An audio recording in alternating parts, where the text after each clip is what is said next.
Hi friends, നമ്മൾ ഈ വീഡിയോയിൽ ഡിസ്കസ് ചെയ്യാൻ വേണ്ടി പോകുന്നത് ഭാരതീയ ന്യായ സംഹിത 2023 അല്ലാന്നുണ്ടെങ്കിൽ BNS ആണ്.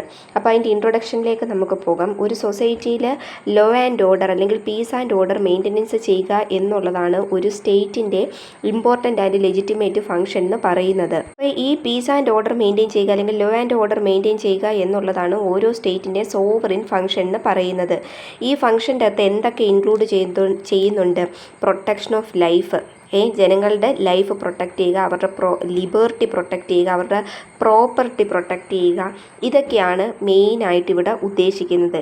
ഇനി maintenance of peace and order and law എന്ന് പറയുന്നത് ഒരു ഹ്യൂമൻ ബീയിങ്ങിന് പീസ്ഫുള്ളായിട്ട് സൊസൈറ്റിയിൽ ജീവിക്കണം, അല്ലാന്നുണ്ടെങ്കിൽ അവരുടെ പ്രോപ്പർട്ടി അല്ലെങ്കിൽ അവരുടെ ലൈഫ് ഇഞ്ചുറിയുടെ ഇതിൽ നിന്ന് ഫിയർ ഒഴിച്ചു മാറ്റണം. ഇഞ്ചുറി ഇല്ലാതെ അവർക്ക് ജീവിക്കാൻ കഴിയണമെന്നുണ്ടെങ്കിൽ അവിടെ ലോയും ഓർഡറും ഉണ്ടായിരിക്കണം, അവിടെ പീസും ഓർഡറും ഒക്കെ മെയിൻറ്റെയിൻ ചെയ്തിട്ടുണ്ടായിരിക്കണം. അപ്പോൾ അതുകൊണ്ടാണ് പറയുന്നത് ഈ maintenance of peace and order and law and order ആണ് ഒരു സ്റ്റേറ്റിൻ്റെ അൾട്ടിമേറ്റ് ഫംഗ്ഷൻ അല്ലെങ്കിൽ അവരുടെ ഇമ്പോർട്ടൻ്റ് ആൻഡ് ലെജിറ്റിമേറ്റ് ഫംഗ്ഷൻ എന്ന് പറയാനുള്ളതിൻ്റെ കാരണം. അതുകൊണ്ട് തന്നെ ഈ പറഞ്ഞിട്ടുള്ള ലോ ആൻഡ് ഓർഡർ മെയിൻറ്റെയിൻ ചെയ്യുന്നതിന് വേണ്ടി ചില ഹ്യൂമൻ ബീങ്സ് ചെയ്യുന്ന ചില ആക്റ്റുകളോ ഒമിഷൻസോ നിയമം വഴി പ്രൊഹിബിറ്റ് ചെയ്തിട്ടുണ്ട്. അതുകൊണ്ട് തന്നെ ഈ പ്രൊഹിബിറ്റ് ചെയ്തിട്ടുള്ള കാര്യം ഏതെങ്കിലും ഒരു വ്യക്തി വയലേറ്റ് ചെയ്യുകയോ അല്ലെങ്കിൽ ഈ പ്രൊഹിബിറ്റ് ചെയ്തിട്ടുള്ള ആക്ട് ആൻഡ് ഒമിഷൻ ഒരു വ്യക്തി കമ്മിറ്റ് ചെയ്യുകയാണ് എന്നുണ്ടെങ്കിൽ ആ കമ്മിറ്റ് ചെയ്ത വ്യക്തി അവിടെ ഒരു ക്രിമിനൽ റോങ് കമ്മിറ്റ് ചെയ്തതായിട്ട് കണക്കാക്കി അയാൾക്ക് പണിഷ്മെൻറ്റ് കൊടുക്കുന്നതാണ്. The instrument by which the state discharges its primary function of maintaining law and order is the penal law of the land. അപ്പോൾ പീനൽ ലോ ഓഫ് ദ ലാൻഡിൻ്റെ അകത്താണ് ഈ പറഞ്ഞിട്ടുള്ള സ്റ്റേറ്റ് ഡിസ്ചാർജ് ചെയ്യേണ്ട പ്രൈമറി ഫംഗ്ഷനെ പറ്റിയൊക്കെ കൊടുത്തിട്ടുള്ളത്. Measure adopted by the state to maintain law and order is the threat of punishment. അപ്പോൾ ഇവിടെ ഈ ലോ ആൻഡ് ഓർഡർ മെയിൻറ്റെയിൻ ചെയ്യണം എന്നുണ്ടെങ്കിൽ അവിടെ ത്രെറ്റ് ഓഫ് പണിഷ്മെൻറ്റ് വേണം. ഒരാളോട് വെറുതെ ചെന്നിട്ട് നീ ഇന്ന ആക്ട് ചെയ്യരുതെന്ന് പറഞ്ഞാൽ എന്ത് ചെയ്യത്തില്ല, അവർ ചെയ്യും, ആ ആക്ട് എന്തായാലും കമ്മിറ്റ് ചെയ്യും. അപ്പോൾ അത് കമ്മിറ്റ് ചെയ്യാതിരിക്കാൻ വേണ്ടി അവിടെ ഒരു പണിഷ്മെൻറ്റ് കൊടുക്കും. അപ്പോൾ ഈ ആക്ട് കമ്മിറ്റ് ചെയ്യാൻ വേണ്ടി പോകുമ്പോൾ അവരുടെ മനസ്സിലൊരു ഫിയർ ഉണ്ടാവും, ഓക്കെ ഞാനിത് കമ്മിറ്റ് ചെയ്ത് കഴിഞ്ഞാൽ എനിക്ക് എന്ത് കിട്ടും, പണിഷ്മെൻറ്റ് കിട്ടും എന്നുള്ളൊരു ഇത് മനസ്സിൽ വരും. അപ്പോൾ ഈ ക്രിമിനൽ ലോയുടെ മെയിൻ ഒബ്ജക്റ്റ് എന്താണെന്ന് ചോദിച്ചാൽ ഓരോ സൊസൈറ്റിയിൽ ജീവിക്കുന്ന ജനങ്ങളുടെ പ്രോപ്പർട്ടി, ലിബർട്ടി, ലൈഫ് ഇത് മൂന്നും പ്രൊട്ടക്റ്റ് ചെയ്യുക. ക്രൈം എന്ന് പറയുന്നത് ഒരു ആക്റ്റോ ഒമിഷനോ ആണ്. അവിടെ എന്ത് ചെയ്യുന്നു, ലോ അവിടെ ആ ആക്റ്റോ പ്രൊഹിബിറ്റ് ചെയ്തിട്ടുള്ള ആക്റ്റോ ഒമിഷനോ നടത്തുകയാണെന്നുണ്ടെങ്കിൽ അവിടെ പണിഷ്മെൻറ്റ് കൊടുക്കുന്നു. ക്രൈമിനെ ഒരു പബ്ലിക് റോങ് ആയിട്ടാണ് കണക്കാക്കുന്നത്. എന്ന് വെച്ചാൽ എന്താണ്, wrong against public at large, എന്താണ് ജനങ്ങളോട് ചെയ്യുന്ന ഒരു റോങ് ആയിട്ടാണ്, പബ്ലിക്കിനോട് ചെയ്യുന്ന ഒരു റോങ് ആയിട്ടാണ് ഇവിടെ ക്രൈമിനെ കണക്കാക്കുന്നത്. അല്ലെങ്കിൽ സ്റ്റേറ്റിന് എഗനിസ്റ്റ് ആയിട്ടുള്ള റോങ് ആയിട്ടാണ് ക്രൈമിനെ ഇവിടെ കണക്കാക്കുന്നത്. ഒരു വ്യക്തി ഒരു ക്രൈം കമ്മിറ്റ് ചെയ്യുകയാണ് എന്നുണ്ടെങ്കിൽ സ്റ്റേറ്റ് അയാളെ പ്രോസിക്യൂട്ട് ചെയ്യുകയും അയാൾക്ക് പണിഷ്മെൻറ്റ് കൊടുക്കുകയും ചെയ്യുന്നു. ഇന്ത്യൻ പീനൽ കോഡ് 1860 നോക്കിക്കഴിഞ്ഞു കഴിഞ്ഞാൽ ഇന്ത്യയിലെ ക്രിമിനൽ ജൂറിസ്പ്രുഡൻസ് വരുന്നത് എപ്പോഴാണ്, ഈ മനുസ്മൃതി അല്ലെങ്കിൽ മനുവിൻ്റെ കാലത്തായിരുന്നു. മനു റെക്കഗ്നൈസ് ചെയ്ത എന്തിനെ ായിരുന്നു assault, theft, robbery, false evidence, slander, criminal breach of trust, cheating, adultery, rape ഇതിനെയൊക്കെ ആയിരുന്നു ഓഫൻസ് ആയിട്ട് കണക്കാക്കിക്കൊണ്ടിരുന്നത്. കിങ് എന്ന് പറയുന്നത് എന്താണ്, പ്രൊട്ടക്റ്റഡ് ഹിസ് സബ്ജക്റ്റ്. കിങ് അവരുടെ സബ്ജക്റ്റിനെ പ്രൊട്ടക്റ്റ് ചെയ്തിരുന്നു. സബ്ജക്റ്റ് എന്ന് പറയുമ്പോൾ അവിടെ ഇൻഡിവിജ്വൽസിനെ പ്രൊട്ടക്റ്റ് ചെയ്തിരുന്നു. അതിന് ഇതായിട്ട് ഇൻഡിവിജ്വൽസ് അല്ലെങ്കിൽ ഈ സബ്ജക്റ്റ് എന്തോ ചെയ്യും, റിട്ടേൺ ആയിട്ട് റവന്യൂ പേ ചെയ്യുകയാണ് ചെയ്തുകൊണ്ടിരുന്നത്. അപ്പോൾ കിങ് ആയിരുന്നു ഇവിടെ ജസ്റ്റിസ് അഡ്മിനിസ്റ്റർ ചെയ്തുകൊണ്ടിരുന്നത്. അതുകൊണ്ട് തന്നെ എന്താണ്, it is if unable due to certain reasons the matter was entrusted to a judge. അപ്പോൾ എന്താണ്, ചില റീസൺസ് കാരണം അവിടെ അൺഎബിൾ ആക്കുകയാണെങ്കിൽ മാത്രമേ അത് ആ ഒരു കാര്യം ഒരു ജഡ്ജിലേക്ക് പാസ് ആവത്തുള്ളൂ. അതർവൈസ് ഈ കിങ് തന്നെയാണ് എന്ത് ചെയ്യുന്നത്, ജസ്റ്റിസ് അഡ്മിനിസ്റ്റർ ചെയ്ത് കൊടുക്കുന്നത്. If a criminal was fined the fine went to the king's treasury. അപ്പോൾ ഒരു വ്യക്തി ഇപ്പോഴത്തെ സാഹചര്യത്തിൽ നമുക്കറിയാം, നമ്മൾ ഫൈൻ അടയ്ക്കുമ്പോൾ ഇപ്പം എന്തെങ്കിലും ഒരു ഒഫൻസ് കമ്മിറ്റ് ചെയ്തതിന് ശേഷം നമ്മൾ ഫൈൻ അടച്ചു കഴിഞ്ഞാൽ അതിൻ്റെ വിക്ടിമിനാണ് ഈ ഫൈൻ പൊയ്ക്കൊണ്ടിരിക്കുന്നത്. പക്ഷേ അന്നത്തെ കാലത്ത് എന്തായിരുന്നു, നമ്മളൊരു ഫൈൻ അടച്ചു കഴിഞ്ഞാൽ ഇത് കിങ്ങിൻ്റെ ട്രഷറിയിലേക്കായിരിക്കും പൊയ്ക്കൊണ്ടിരിക്കുന്നത് ഈ ഫൈന്. അതിനുശേഷം ഓരോ റൂളേഴ്സ് വന്നുകൊണ്ടിരുന്നപ്പോൾ ഓരോ നിയമങ്ങളായിരുന്നു ഇവിടെ എക്സിസ്റ്റൻസിൽ വന്നുകൊണ്ടിരുന്നതും. ബ്രിട്ടീഷേഴ്സ് ഇന്ത്യയിലേക്ക് വന്നു കഴിഞ്ഞപ്പോൾ മുസ്ലിം ക്രിമിനൽ ലോ ആയിരുന്നു ഇന്ത്യയിലെ മേജർ പാർട്ടുകളും ആ പാർട്ടുകളിലും ആപ്ലിക്കബിൾ ആയിക്കൊണ്ടിരുന്നത്. ഇത് അഡോപ്റ്റ് ചെയ്തത് എന്താണ്? Adopted A set of law which was based on British pattern. അപ്പോൾ ഇവിടെ അഡോപ്റ്റ് ചെയ്തുകൊണ്ടിരുന്ന മേജറായിട്ടുള്ള കാര്യങ്ങളും ബ്രിട്ടീഷ് പാറ്റേണിലായിരുന്നു. അപ്പോൾ അതുകൊണ്ട് തന്നെ ഇന്ത്യയിൽ മുഴുവനായിട്ടും ഒരു യൂണിഫോം ആയിട്ടൊരു നിയമം ഉണ്ടായിരുന്നില്ല. അപ്പോൾ ഡിഫറെൻറ്റ് റെഗുലേഷൻസ് ആയിരുന്നു ഇവിടെ ഫോളോ ചെയ്തുകൊണ്ടിരുന്നത് അല്ലെങ്കിൽ പ്രാക്ടീസ് ചെയ്തുകൊണ്ടിരുന്നത്. ഡിഫറെൻറ്റ് പ്രൊസീജിയേഴ്സും പ്രാക്ടീസും ആയിരുന്നു. അപ്പോൾ അതിൻ്റെ അകത്തൊക്കെ കുറേ കോൺസിക്വൻസസ് ഒക്കെ വരികയുണ്ടായി. അങ്ങനെ ഫസ്റ്റ് ലോ കമ്മീഷൻ 1835 അപ്പോയിൻറ്റ് ചെയ്തു. ഈ കമ്മീഷൻ്റെ അകത്ത് 4 മെമ്പേഴ്സ് ആയിരുന്നു ഉണ്ടായിരുന്നത്. ലോർഡ് മക്വാളെ ആയിരുന്നു ഫസ്റ്റ് ലോ കമ്മീഷൻ്റെ ചെയർമാൻ എന്ന് പറയുന്നത്. ഈ കമ്മീഷൻ എന്തു ചെയ്തു? ഒരു ഇന്ത്യക്ക് വേണ്ടി ഒരു പീനൽ ലോയെ ഡ്രാഫ്റ്റ് ചെയ്തു. അതിൻ്റെ ഒരു പ്രിപ്പറേഷന് ഡയറക്റ്റ് ചെയ്തിട്ട് ഒരു ഇന്ത്യൻ പീനൽ കോഡ് എന്ന് പറഞ്ഞിട്ട് ഒരു പീനൽ കോഡ് ഇന്ത്യക്ക് വേണ്ടി ഡ്രാഫ്റ്റ് ചെയ്യുകയുണ്ടായി. ഈ കമ്മീഷൻ എന്തോ ചെയ്തു? Prepared the draft and submitted it to the government. അങ്ങനെ ഒരു ഡ്രാഫ്റ്റ് പ്രിപ്പയർ ചെയ്യുകയും അത് ഗവൺമെൻറ്റിന് 1837 സബ്മിറ്റ് ചെയ്യുകയും ചെയ്തു. ഈ ഡ്രാഫ്റ്റ് എന്ന് പറയുന്നത് 1860 ഇനാക്ട് ചെയ്തു ലെജിസ്ലേറ്റീവ് കൗൺസിൽ. പിന്നെ ഗവർണർ ജനറലിൻ്റെ കൺസെൻറ്റ് അല്ലെങ്കിൽ അസൻറ്റ് 1860 ഒക്ടോബർ 6 കിട്ടുകയുണ്ടായി. ഈ ഇനാക്ട്മെൻറ്റ് വഴി മുസ്ലിം ക്രിമിനൽ ലോയെ കംപ്ലീറ്റ്ലി അബോളിഷ് ചെയ്യുകയും ഇന്ത്യയിൽ മൊത്തത്തിൽ ഒരു യൂണിഫോം ആയിട്ടുള്ളൊരു പീനൽ ലോയെ ഇൻട്രൊഡ്യൂസ് ചെയ്യുകയും ചെയ്തു. ഇന്ത്യയിലേക്ക് വരുമ്പോഴും മിക്കവാറും ഉള്ള എല്ലാ എനാക്ട്മെൻറ്റിൻ്റെ അകത്തും ഈ പീനൽ പ്രൊവിഷൻസ് അടങ്ങിയിട്ടുണ്ടായിരിക്കും. ഇന്ത്യൻ പീനൽ കോഡ് 1860 എന്ന് പറയുന്നത് അതിനെ റെഫർ ചെയ്യുന്നത് കോഡ് അല്ലെങ്കിൽ IPC ഇന്ത്യൻ പീനൽ കോഡ് എന്നാണ്. Is the major criminal law. ഇന്ത്യയിലെ മേജർ ക്രിമിനൽ ലോ എന്ന് പറയുന്നത് എന്താണ്? ഈ IPC ആണ് അല്ലെങ്കിൽ ഇന്ത്യൻ പീനൽ കോഡാണ്. It is not exhaustive.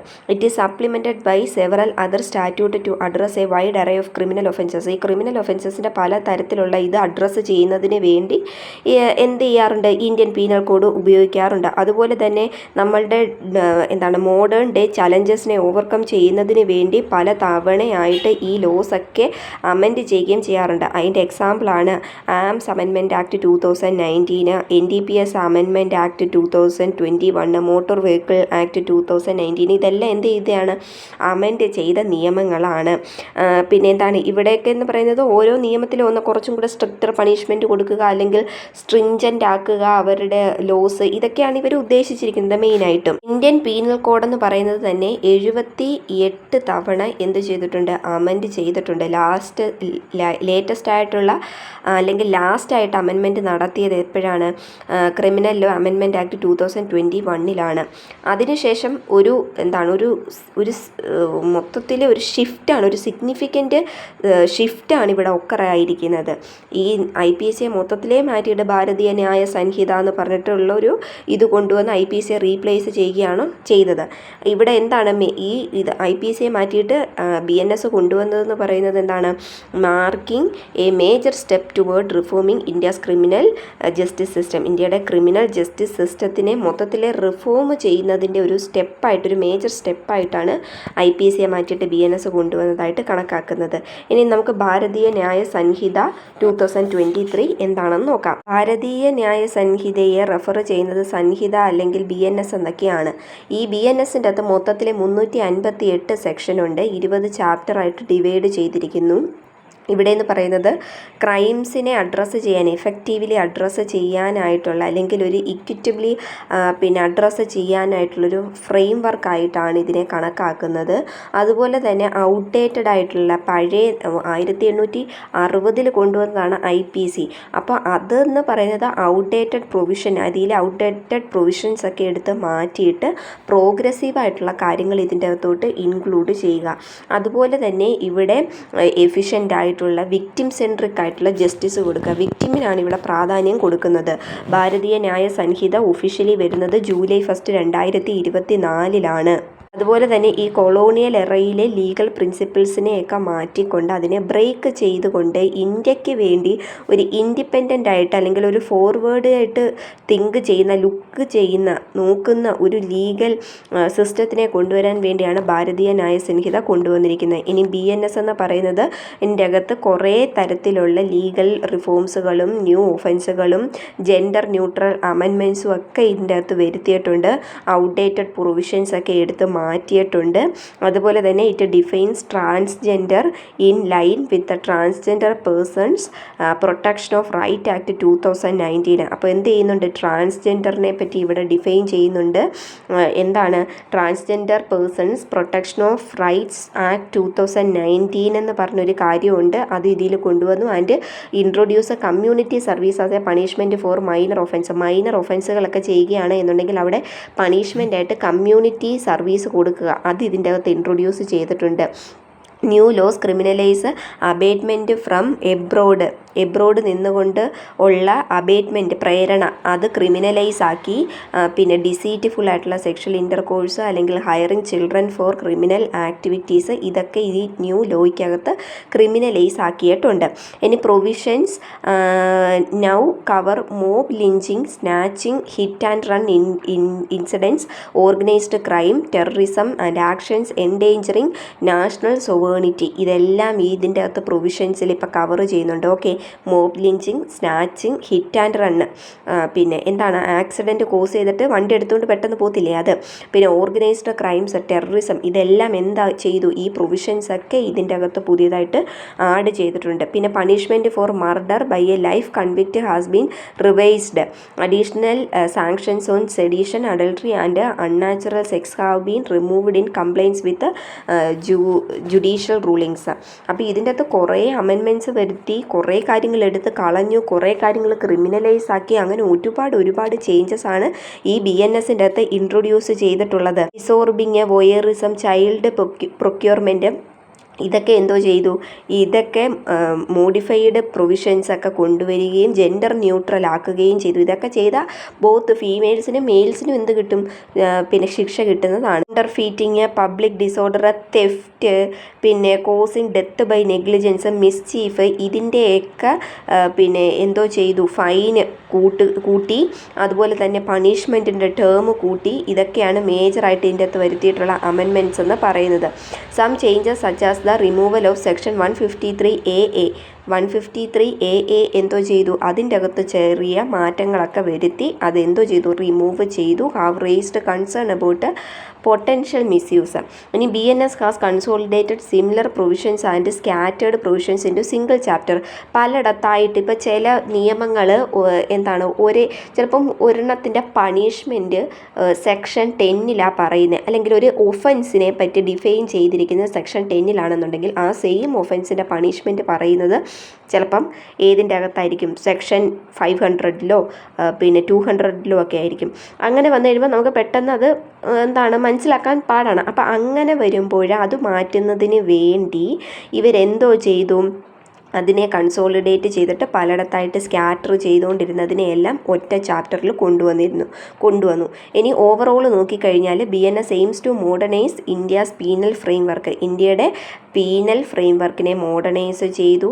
പിന്നെ ensuring proportional punishment while addressing contemporary societal and security challenges. Contemporary security challenges അല്ലെങ്കിൽ സൊസൈറ്റൽ ചലഞ്ചസ് നോക്കിക്കഴിഞ്ഞാൽ ഇതിൻ്റെയൊക്കെ പണിഷ്മെൻറ്റ് പ്രൊപ്പോർഷനേറ്റ് ആക്കി. അപ്പോൾ എന്തുകൊണ്ടും ഒരു കണക്ക് നോക്കുകയാണ് എന്നുണ്ടെങ്കിൽ നല്ലതുമാണ്, പന്നലുമാണെന്ന് നമുക്ക് പറയാൻ വേണ്ടി കഴിയും. ഇപ്പം ഇത് നോക്കുമ്പോൾ നമുക്ക് ബുദ്ധിമുട്ടായിരിക്കും പഠിച്ചു വരാൻ. ഇപ്പോൾ ഓൾറെഡി ഒരു കേസ് വന്നിട്ടുണ്ട് എന്നുണ്ടെങ്കിൽ പിന്നെ അതിൻ്റെ ജഡ്ജസിനെയും അഡ്വക്കേറ്റ്സിനെയൊക്കെ ബാധിക്കും. പിന്നെ മറ്റൊരു തരത്തിൽ നോക്കിക്കഴിഞ്ഞാൽ ഇതെന്തുകൊണ്ടും നല്ലതാണ്. ഇപ്പം പലയിടത്തായിട്ട് ഇരുന്ന നിയമങ്ങളെയൊക്കെ ഒരുമിച്ച് കൊണ്ടുവന്നു. അങ്ങനെയൊക്കെ നോക്കിക്കഴിഞ്ഞാൽ നല്ലതാണ്. പിന്നെ കൊളോണിയൽ എറയിലെ നിയമങ്ങളെ എടുത്ത് മാറ്റിയിട്ട് കുറച്ചും കൂടെ മോഡേണൈസ് ആയിട്ടുള്ള കാര്യങ്ങൾ ഇതിൻ്റെ അകത്ത് ഇൻട്രൊഡ്യൂസ് ചെയ്തു. എന്നിരുന്നാലും ഇതിൻ്റെ അകത്ത് വലിയ തരത്തിലുള്ള മാറ്റങ്ങളൊന്നും ഉണ്ടായിട്ടില്ല. അപ്പോൾ ഇത്രയാണ് ഈ വീഡിയോയിൽ പറയുന്നത്. ഇനി നമുക്ക് അടുത്തത് എലമെൻറ്റ്സ് ഓഫ് എ ക്രൈം ആണ് അടുത്ത വീഡിയോയിൽ നമ്മൾ ഡിസ്കസ് ചെയ്യാൻ വേണ്ടി പോകുന്നത്. വീഡിയോ ഇഷ്ടപ്പെട്ടെങ്കിൽ ലൈക്ക് ചെയ്യുക, ഷെയർ ചെയ്യുക, സബ്സ്ക്രൈബ് ചെയ്യുക. താങ്ക്